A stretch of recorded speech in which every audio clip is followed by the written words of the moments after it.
Ayak girdi.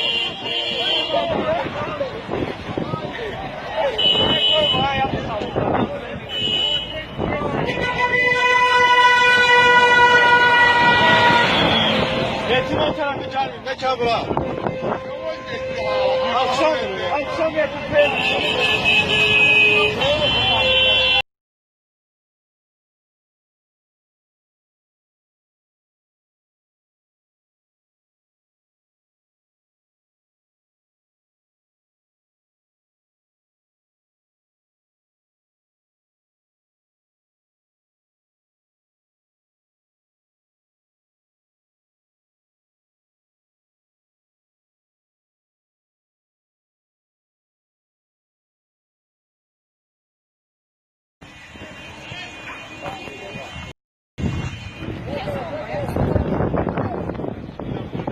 Çıkın başına hazırlık.